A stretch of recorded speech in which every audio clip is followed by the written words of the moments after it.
Good morning students. Last class में हम लोग बात कर चुके हैं वेग वितरण नियम के बारे में। मैक्सवेल ने आणविक वेगों के लिए जो वितरण नियम दिया है उसको हमने डिस्कस किया है, उसका डेरिवेशन किया है। देन हमने देखा है कि किस तरह से बोल्ट्जमैन ने उस नियम को मॉडिफाई करके ऊर्जा के रूप में ऊर्जा बंटन फलन दिया। आगे हम डिस्कस करते हैं हमारा नया टॉपिक जो कि है निस्सरण एवं आणविक पुंज। मैक्सवेल के वेग वितरण नियम का हमने एक्सपेरिमेंटल वेरिफिकेशन देखना है। उसके लिए हमें सबसे पहले देखना होगा आणविक पुंज किस तरह से प्राप्त किया जाता है, यानी कि अणुओं की एक फाइन बीम किस तरह से प्राप्त की जाती है, ये हमें देखना है। हम देखते हैं हमारे पास आवेश के आधार पर दो तरह के कण होते हैं। दो तरह के कण कौन कौन से होते हैं हमारे पास? एक होते हैं हमारे पास आवेशित कण और एक होते हैं हमारे पास अनावेशित कण।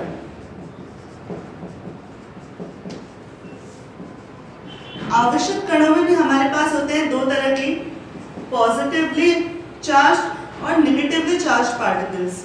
ठीक है, तो इन कणों की, आवेशित कणों की जब हमें एक फाइन बीम प्राप्त करनी है तो हम क्या कर सकते हैं, वहां पर इलेक्ट्रिक फील्ड और मैग्नेटिक फील्ड लगा सकते हैं। इलेक्ट्रिक फील्ड और मैग्नेटिक फील्ड लगाने से क्या होगा, इस पर एक बल लगेगा। आवेशित कणों पर इलेक्ट्रिक फील्ड जब हम लगाएंगे तो हमारे पास बल लगेगा F = QE। Q क्या है, चार्ज है यहाँ पर। और मैग्नेटिक फील्ड लगाने पर हमारे पास कणों पर बल लगेगा F = QV × B। ठीक है, तो जिस तरह से इलेक्ट्रिक फील्ड की डायरेक्शन होगी और यहाँ पर मैग्नेटिक फील्ड लगाने से वेग और कणों के वेग और मैग्नेटिक फील्ड की डायरेक्शन होगी, उसके अकॉर्डिंगली सारे चार्ज पार्टिकल्स पर एक बल लगेगा और सभी पार्टिकल्स एक डायरेक्शन में मूव करने लगेंगे, यानी कि उनकी एक बीम की फॉर्म हमें मिल जाएगी। ये तो वो आवेशित कणों के लिए। लेकिन अगर हम बात करें अनावेशित कणों के लिए, जो कि हम पढ़ रहे हैं अभी, गैसों के आणविक सिद्धांत को पढ़ रहे हैं, गैसों के गत्यात्मक सिद्धांत को पढ़ रहे हैं, तो उसमें गैस में अणु हमने लिए हैं। तो अणु कैसे कण है, अनावेशित कण है। अनावेशित कणों पर हम जब मैग्नेटिक फील्ड और इलेक्ट्रिक फील्ड लगाएंगे तो उन पर कोई प्रभाव नहीं पड़ेगा, क्योंकि उसमें आवेश नहीं है। इसीलिए अनावेशित कणों की अगर हमें एक बीम प्राप्त करनी है, एक पुंज प्राप्त करना है, तो हमें कोई और मेथड की तरफ बढ़ना होगा। और वही हमारा मेथड क्या कहलाता है, निस्सरण कहलाता है। आणविक पुंज प्राप्त करने के लिए जो मेथड हम देखेंगे उसे कहते हैं निस्सरण।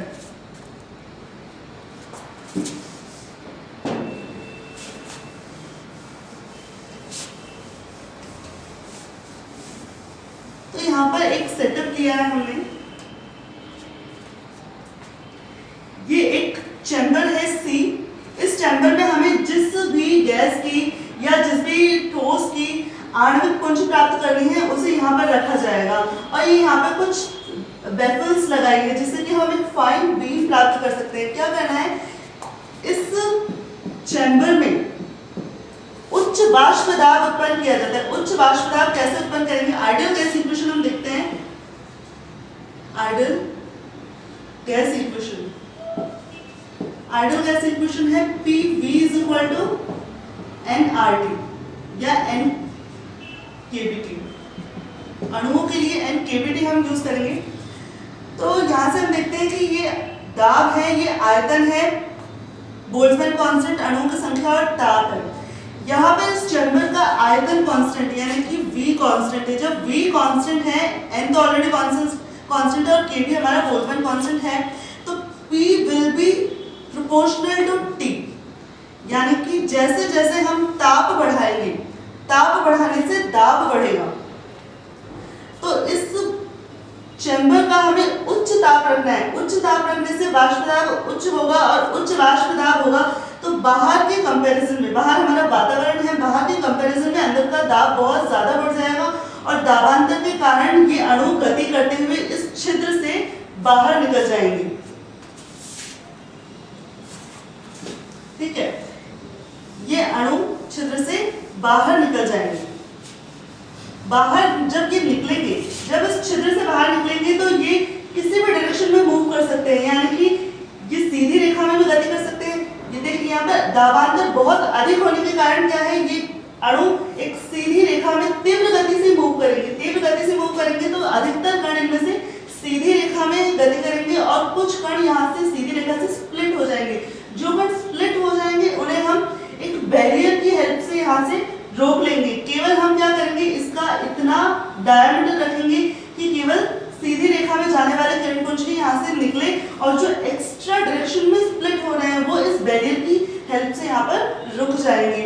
आगे हम एक और बेफिल लगाते हैं जिसका डायमीटर हम थोड़ा सा कम रखते हैं। इसका डायमीटर हम इसलिए कम रखते हैं ताकि यहाँ से निकलने के बाद भी कुछ अणु जो कि सीधी रेखा के अलावा किसी और डायरेक्शन में मूव कर रहे हैं वो यहाँ से हट जाए, इस बैरियर की हेल्प से वो भी रुक जाएंगे और सीधी रेखा में गमन करने वाले आगे बढ़ जाएंगे। इसी तरह से एक और बेफिल जब हम लगाते हैं, इन 3 बेफिल को लगाने के बाद में जो हमें यहाँ पे एक बीम मिलती है, जो पुंज मिलता है वो हमें एक फाइन बीम मिलती है, फाइन मॉलिक्यूलर बीम मिलती है, आणविक पुंज मिलता है।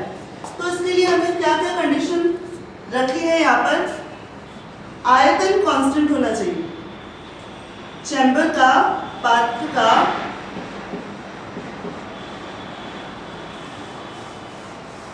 क्या क्या कंडीशन हमने देखी है, पात्र का आयतन नियत होना चाहिए, ठीक है। दूसरा हमने देखा है उच्च वाष्प दाब होना चाहिए, उच्च वाष्प दाब, और उच्च वाष्प दाब के लिए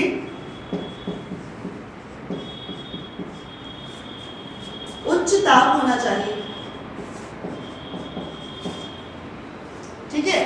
उच्च वाष्प दाब के लिए उच्च ताप होना चाहिए। देखिए जैसे जैसे हम ताप बढ़ाएंगे, उच्च ताप करेंगे तो इन अणुओं की आंतरिक ऊर्जा बढ़ती है। गैस की आंतरिक ऊर्जा बढ़ेगी और आंतरिक ऊर्जा बढ़ने से क्या होगा, अणुओं का वेग बढ़ेगा और अणुओं का वेग बढ़ने से क्या होगा, ये इस छिद्र में से तीव्र गति से बाहर निकलेंगे और एक फाइन बीम बनाने की कोशिश करेंगे। इसीलिए हमें क्या है, ताप बढ़ाना पड़ेगा। ये हमने देखा है। अब हम देखते हैं कि यदि ये इस छिद्र को छोटा या बड़ा बनाया जाए तो उससे क्या फर्क पड़ता है। अगर हम इस पात्र के छिद्र को बहुत ज्यादा डायमीटर का रख देंगे, बहुत ज्यादा डायमीटर का रख देंगे, यानी कि यहाँ पर अणु, जो भी अणु आएंगे, मान लीजिए ये पात्र का डायमीटर हमने इतना रखा है, तो यहाँ से बहुत सारे अणु आएंगे। बहुत सारे अणु आकर, मान लीजिए ये अणु यहाँ से गुजर रहा था, जब ये अणु यहाँ से गुजर रहा था इसी समय एक और अणु इधर से आया और आकर इस अणु से टकरा गया। जैसे इस अणु से टकराया, इसका वेग इस दिशा में था, लेकिन जैसे ये अणु आकर इस अणु से टकराया, इसका वेग इस दिशा से बदलकर हो सकता है किसी और दिशा में चला जाए, हो सकता है। तो क्या होना चाहिए, इस डायामीटर के अंदर अंदर कोई भी अणु आपस में टकराने नहीं चाहिए।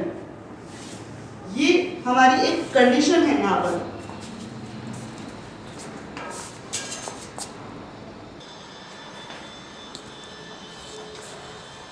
तो हमने 2 कंडीशन देख ली है, पात्र का आयतन नियत होना चाहिए, उच्च वाष्प दाब होना चाहिए और उच्च वाष्प दाब के लिए उच्च ताप रखा जाना चाहिए चैम्बर का। और हमने देखा कि इस डायामीटर के अंदर, इस छिद्र के डायामीटर के अंदर अंदर कोई भी 2 अणु आपस में टकराने नहीं चाहिए। और ये कब होगा, जब मान लीजिए इसका माध्य मुक्त पथ क्या है, L है। 2 अणुओं की टक्कर के बीच में तय की गई दूरी को हम क्या कहेंगे, माध्य मुक्त पथ कहेंगे। इसे हमने L से रिप्रेजेंट किया है। और इस छिद्र का डायामीटर, मान लीजिए अगर डायामीटर D इस माध्य मुक्त पथ से ज़्यादा है, इस डायामीटर D का मान माध्य मुक्त पथ L से ज़्यादा है, तो 2 अणु आपस में इस डायामीटर के बीच में टकरा जाएंगे। लेकिन हमें ये कंडीशन नहीं चाहिए। इसका मतलब हमें क्या चाहिए कि इस छिद्र का डायामीटर माध्य मुक्त पथ से कम होना चाहिए, बहुत ही कम होना चाहिए। जब माध्य मुक्त पथ से बहुत कम होगा डायामीटर, तो 2 अणु इस डायामीटर के बीच में नहीं टकराएंगे, और टकराएंगे नहीं तो वो सीधी रेखा में गति करने लग जाएंगे। यही हमारी नेक्स्ट कंडीशन है।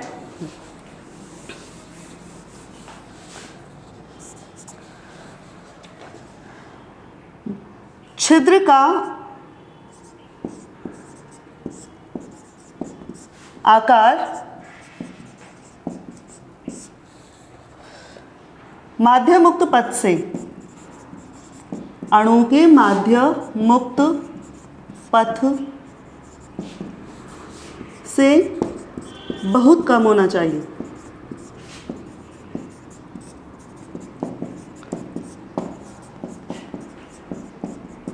यानी कि D should be very very less than L। Important condition है ये। इसे हम और किस तरह से समझ सकते हैं, और हम इस तरह से समझ सकते हैं कि माध्य मुक्त पथ को तय करने में जितना समय लगता है, अणुओं को माध्य मुक्त पथ को तय करने में जितना समय लगता है, यदि उससे पहले ही अणु इस छिद्र से निकल जाए, उससे पहले ही अणु इस छिद्र से निकल जाए तो टक्कर होगी नहीं। यानी कि यहाँ रहने का समय, किसी एक अणु के यहाँ रहने का समय माध्य मुक्त पथ को तय करने में लगे समय से बहुत कम हो तो ये अणु सीधी रेखा में गमन करेंगे। किस तरह से लिख सकते हैं इसे कि डायामीटर के बीच में रहने का समय, समय बराबर दूरी बटा चाल, यहाँ हम ले लेते हैं v बार। अगर इसकी माध्य चाल हो अणुओं की तो d upon v bar should be very very less than L upon v bar. ये माध्य मुक्त पथ को तय करने में लगा समय है, और ये समय वो है जितने समय के लिए अणु इस छिद्र के बीच में रहते हैं। यदि ये समय माध्य मुक्त पथ को तय करने में लगे समय से बहुत कम है तो ये अणु सीधी रेखा में गति करेंगे। यहाँ से हम v बार को कैंसिल कर सकते हैं और हमें फिर से वही कंडीशन मिल जाती है, ये वाली। ठीक है, ये हमने 3 इंपॉर्टेंट कंडीशन देखी है आणविक पुंज प्राप्त करने के लिए। अब हम देखते हैं निस्सरण की दर। ये निस्सरण मेथड हमने यहाँ पर देख लिया है, आणविक पुंज किस तरह से प्राप्त की जाती है निस्सरण मेथड के थ्रू। अब हम देखते हैं निस्सरण की दर किसे कहते हैं।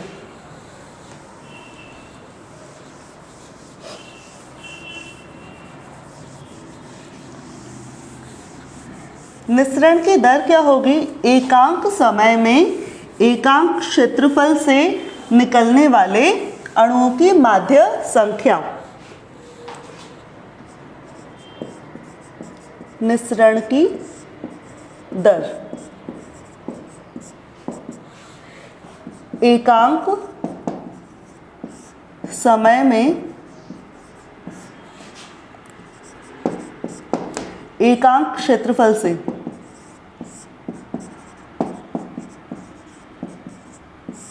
एकांक क्षेत्रफल से निकलने वाले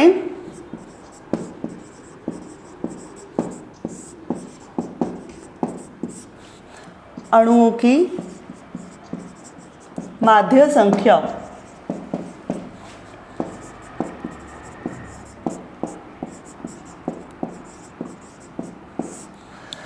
इसे हम रिप्रेजेंट करते हैं जे नॉट से, जे नॉट से इसे हम रिप्रेजेंट करते हैं। स्टडी करके जब ये देखा गया कि निस्सरण की दर किसके इक्वल होगी तो पाया गया कि निस्सरण की दर लगभग इक्वल है 1/6 n v बार की। यहाँ पर n क्या है, एकांक आयतन में अणुओं की संख्या है, और v बार क्या है, माध्य चाल है। Where n is equal to small n is equal to एकांक आयतन में अणुओं की संख्या।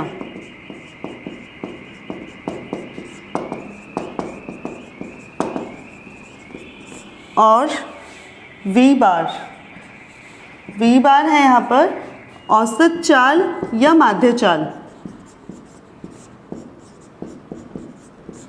लेकिन जब एक्सपेरिमेंटली इस निस्सरण की दर को फाइंड आउट किया गया तो एक्सपेरिमेंटली हमें मिला J naught is equal to 1/4 n v bar. ये भी लगभग इसी के इक्वल है, 1/4 n v बार हमें प्राप्त हुआ। यहाँ से हम क्या देख सकते हैं कि J naught is proportional to n v bar. J naught is proportional to N V bar, यानी कि अणुओं की एकांक आयतन में अणुओं की संख्या और औसत चाल के गुणनफल के समानुपाती हैं।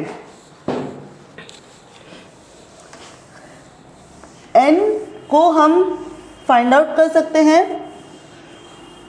आइडल गैस इक्वेशन से। आइडल गैस इक्वेशन हमने देखा था आदर्श गैस समीकरण,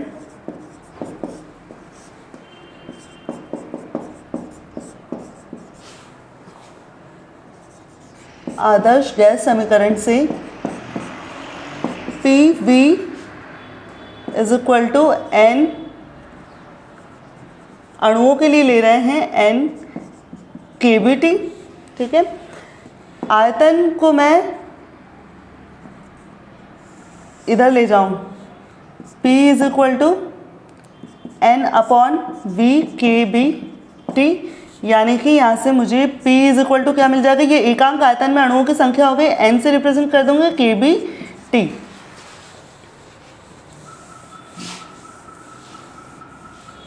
यानी कि P N is equal to हो जाएगा P upon K B T.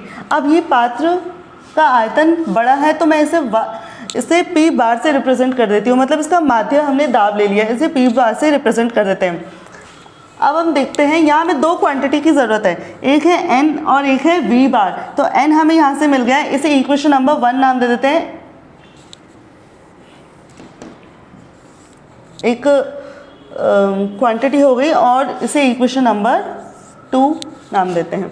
अब हमें V बार और चाहिए, तो V बार के लिए हम क्या देखेंगे, ऊर्जा E इज इक्वल टू होगा half m V bar square will be equal to half K B T, ठीक है। हाफ के बी टी, यहाँ से हाफ कैंसिल हो गया, और V बार मुझे यहाँ से मिल जाएगा अंडर रूट ऑफ के बी टी अपॉन m, ये इक्वेशन नंबर 3 हो गया। अब इक्वेशन 2 और इक्वेशन 3 दोनों के वैल्यू उठाकर हम इक्वेशन नंबर 1 में रखते हैं।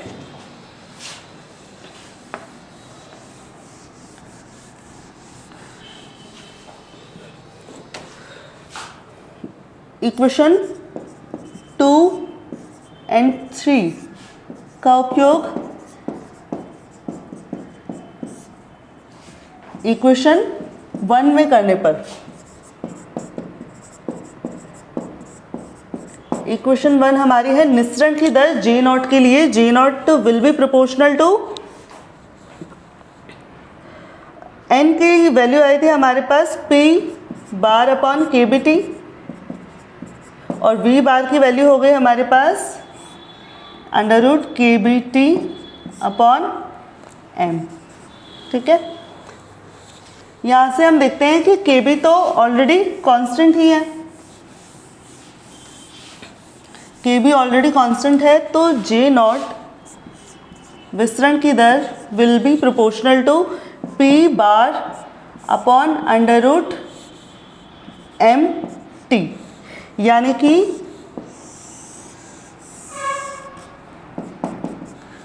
निस्सरण की दर P बार दाब और द्रव्यमान और ताप के समानुपाती हो गई है, कि जितना ज़्यादा दाब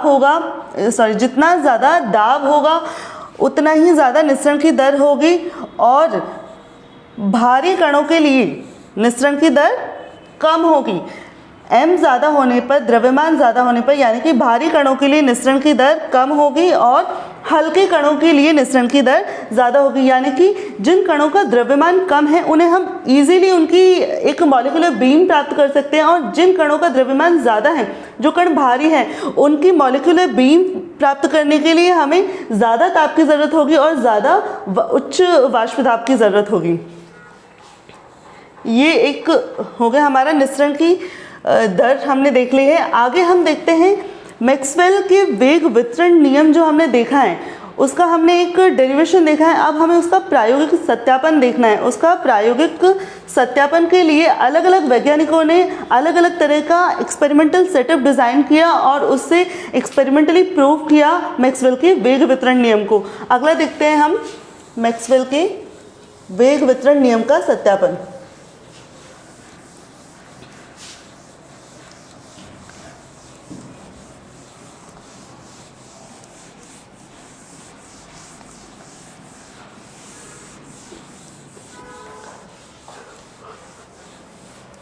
मैक्सवेल के वेग वितरण नियम के लिए हमने एक फलन देखा था, वेग बंटन फलन, उसी का सत्यापन यहाँ पर किया गया है। मैक्सवेल के वेग वितरण नियम का सत्यापन।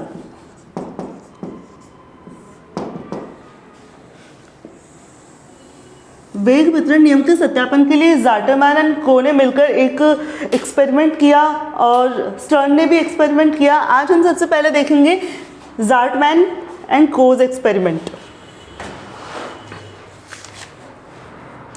Experimental verification by Zartman and को।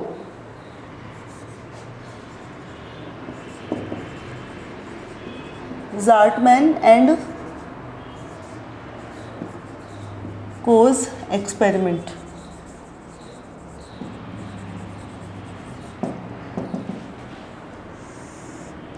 जो आणविक पुंज हमने अभी देखा है, ये तो हमने देख लिया कि निस्सरण की सहायता से हम आणविक पुंज प्राप्त कर सकते हैं, लेकिन ये आणविक पुंज जो हमने प्राप्त की है ये हमें किस काम आती है? तो हमने देखा होगा जो पॉलिश की जाती है, किसी भी मटेरियल पे हम पॉलिश करते हैं, जैसे कि हमने एक चांदी का ऑर्नामेंट बनाया है, चांदी का एक आभूषण बनाया है, उसके ऊपर हमें सोने की पॉलिश करनी है। सोने की पॉलिश करने के लिए हमें एक मतलब इस तरह के आणविक पुंज की ज़रूरत पड़ सकती है, और कई सारे एक्सपेरिमेंट हैं जिनमें हमें आणविक पुंजों की ज़रूरत पड़ती है, इसीलिए हमें आणविक पुंज बनाई है निस्सरण की हेल्प से। इसी तरह से ये जो एक्सपेरिमेंट हम देखने जा रहे हैं, ज़ाटरमैन एंड कोज एक्सपेरिमेंट, इसमें भी हमें आणविक पुंज की ज़रूरत पड़ेगी, इसीलिए हमने इस एक्सपेरिमेंट का सत्यापन करने से पहले आणविक पुंज के बारे में पढ़ा है। इस एक्सपेरिमेंट को परफॉर्म करने के लिए ज़ाटरमैन एंड कोज ने एक एक्सपेरिमेंटल सेटअप यूज़ किया जो ऑलरेडी स्टर्न ने 1920 में बनाया था। 1920 में स्टर्न द्वारा बनाया गया उपकरण, एक सेटअप डिज़ाइन किया, एक सेटअप डेवलप किया। किस तरह का सेटअप है? इस सेटअप में एक अवन लिया,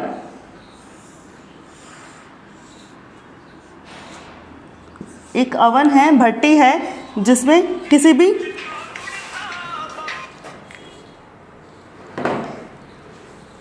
एक भट्टी ली है, इसमें किसी भी ठोस को या गैस को रख दिया है। मान लीजिए यहाँ पर चांदी, ज़ाटरमैन एंड को ने स्पेशली यहाँ पे चांदी को यूज़ किया है। इस अवन में से आणविक पुंज निकलेगा और यहाँ पर एक स्लिट लगाई जाएगी। स्लिट S1 हमने यहाँ पर यूज़ किया ताकि हमें एक फाइन बीम मिले, फाइन मॉलिक्यूलर बीम मिले। इसी तरह से एक और स्लिट मिलेगी S2। इन दोनों स्लिट की हेल्प से एक फाइन बीम मिलेगी। यहाँ पर एक सिलेंडर यूज़ किया है,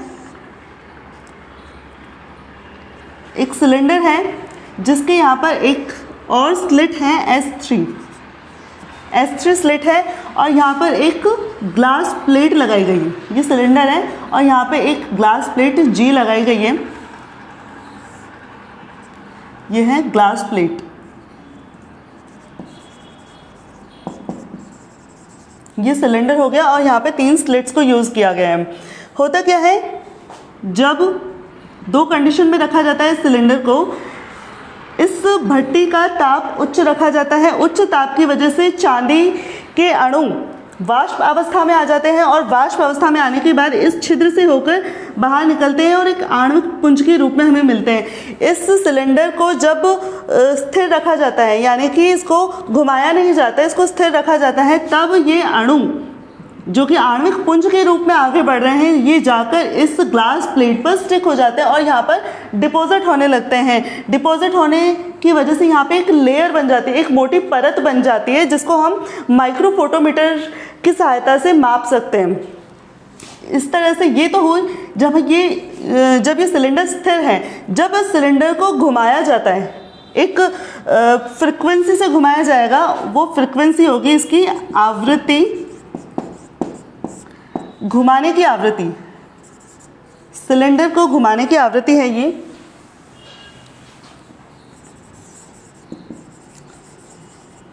सिलेंडर को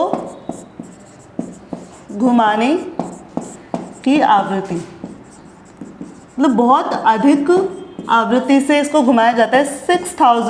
6000 आरपीएम रोटेशन पर मिनट, मतलब 1 मिनट में ये सिलेंडर 6000 बार पूरा घूम जाता है। इस आवृत्ति से इसको घुमाया जाता है। तो जब ये छिद्र यहाँ इसके सम्मुख होगा, स्लिट्स के सम्मुख होगा, तो ये पुंज आगे की ओर बढ़ेगा, अन्यथा ये सिलेंडर के बाहर ही रुक जाएगा। तो यहाँ पर जो अणु प्राप्त होते हैं इस मॉलिक्यूलर बीम में, उनका वेग अलग अलग है। मतलब कुछ अणु जो है वो फास्ट मूव कर रहे हैं और कुछ अणु जो है स्लो मूव कर रहे हैं, उनका वेग कम है। कुछ अणु का वेग अधिक है, कुछ अणुओं का वेग कम है। तो अलग अलग वेग के यहाँ पर अणु मिलते हैं। तो जब ये छिद्र, सिलेंडर का छिद्र इन स्लिट्स के सम्मुख आता है, तो यहाँ से पुंज अंदर की ओर गति करेंगे और जो अणु फास्ट मूव कर रहे हैं, वो डायरेक्टली जाकर सीधा इस राइट एंड पर चिपक जाएंगे, इस राइट एंड पर स्टिक हो जाएंगे। और इनमें से कुछ अणु जिनका वेग कम है, मान लीजिए इसको इस दिशा में अगर घुमाया जा रहा है, जब इसको इस दिशा में घुमाया जाए तो ग्लास प्लेट भी साथ में इधर घूमेगी। जैसे जैसे ये इधर घूमेगी तो जिन अणुओं का वेग अधिक है वो तो जाकर सीधा फटाफट से यहाँ पर चिपक जाएंगे, लेकिन जिन अणुओं का वेग कम है, प्लेट तो घूम चुकी है, तो यानी कि वो धीरे धीरे बाईं ओर चिपकने लगेंगे। इस तरह से जैसे जैसे प्लेट इधर घूमेगी, जो अणु धीरे गति कर रहे हैं तो वो अणु यहाँ पर चिपकने लगेंगे। ये एक्सपेरिमेंट परफॉर्म करने के बाद में क्या किया, इस ग्लास प्लेट को बाहर निकाल लिया गया। ये मान लीजिए ग्लास प्लेट है, इसको बाहर निकालने के बाद इस तरह से ये दिखाई दे रही है। और किसी किसी जगह पर तो अणु बहुत अधिक संख्या में चिपक गए हैं, यहाँ पर मतलब एक मोटी परत बन गई है। किसी किसी जगह पर अणु कम है, किसी किसी जगह पर बहुत ज़्यादा है और किसी किसी जगह पर अणु कम है। जिनका वेग कम होगा वो धीरे धीरे मूव करेंगे। तो इस प्लेट पर अलग अलग जगह पर अलग अलग मोटाई की परत बन जाती है। इस मोटाई को किस तरह से मापा जाता है, एक फोटोमीटर हम यूज़ करेंगे। उस फोटोमीटर की सहायता से उसमें करंट मापी जाती है। उस करंट को माप के हम देखते हैं कि अलग अलग जगह पर अलग अलग इंटेंसिटी में ये परत जमा हुई है। जब उसको प्लॉट किया गया, किस तरह से प्लॉट किया गया, यहाँ पर इंटेंसिटी ले ली है और वाई एक्सिस पे लिया है इंटेंसिटी को, तीव्रता, ठीक है। करंट की जो तीव्रता आई है उसे डिस्प्लेसमेंट, यानी कि इस परत की जो चौड़ाई है अलग अलग जगह पर, इसको मैं x ले लेती हूँ। मान लीजिए यहाँ x इज इक्वल टू 0 से स्टार्ट होकर या x is equal to L तक जा रहा है। तो x के रिस्पेक्ट में जब इस ग्राफ को प्लॉट किया गया तो हमें कुछ इस तरह का ग्राफ मिलता है। अलग अलग वैल्यू के लिए इस तरह का हमें ग्राफ मिलता है, जो कि हम देख सकते हैं कि मैक्सवेल के वेग वितरण नियम से काफ़ी हद तक मैच करता है। यही इस तरह से एक वेग का स्पेक्ट्रम बनाया है। ज़ार्टमैन एंड कोज ने एक एक्सपेरिमेंट परफॉर्म किया है और मैक्सवेल के वेग वितरण नियम का सत्यापन किया है। तो आज के लिए इतना ही। नेक्स्ट क्लास में हम देखेंगे कि और वैज्ञानिकों ने किस तरह से एक्सपेरिमेंट किए और वेग वितरण नियम का सत्यापन किया। Thank you.